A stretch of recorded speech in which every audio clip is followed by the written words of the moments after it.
हृदय को भक्ति से भर देने वाली है। महावीर हनुमान की दिव्य जीवन गाथा। जन्म और बाल्यकाल। प्राचीन काल की बात है।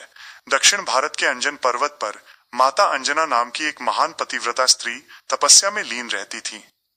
उनकी कठोर तपस्या से प्रसन्न होकर पवन देव ने उन्हें वरदान दिया।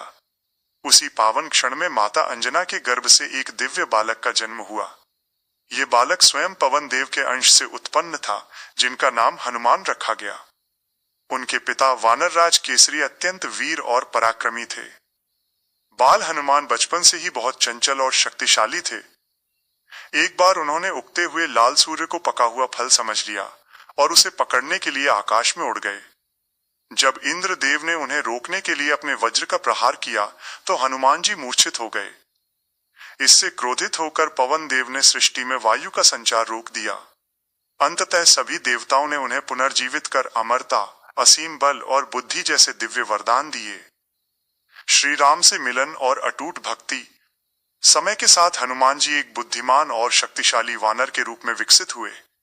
वनवास के दौरान उनकी भेंट भगवान श्री राम और लक्ष्मण से हुई।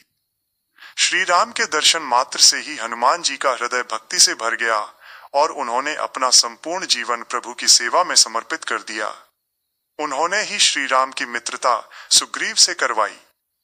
सीता माता की खोज और लंका दहन। जब सीता माता की खोज शुरू हुई तो हनुमान जी ने जामवंत जी द्वारा याद दिलाने पर अपनी शक्तियों को पहचाना और एक ही छलांग में विशाल समुद्र को पार कर लिया। मार्ग में सुरसा और सिंहिका जैसी बाधाओं को पार कर वे लंका पहुंचे। अशोक वाटिका में माता सीता को श्री राम की अंगूठी देकर उन्होंने उन्हें ढांढस बंधाया। इसके बाद रावण की सभा में अपनी पूंछ से लंका का दहन कर उन्होंने राक्षसों के अहंकार को चकनाचूर कर दिया। संजीवनी पर्वत और विजय। राम रावण युद्ध के दौरान जब लक्ष्मण मूर्छित हुए तब हनुमान जी वायु वेग से हिमालय गए। जब वे संजीवनी बूटी को पहचान नहीं पाए तो उन्होंने पूरा पर्वत ही उठा लिया। उनके इस पराक्रम से लक्ष्मण जी के प्राण बचे।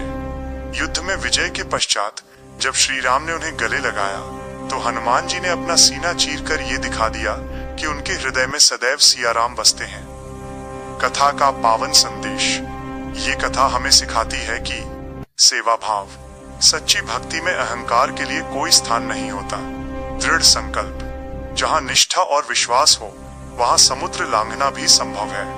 आदर्श व्यक्तित्व। हनुमान जी शक्ति, बुद्धि और विनम्रता का सर्वश्रेष्ठ संगम है। जय श्री राम। जय बजरंग बली।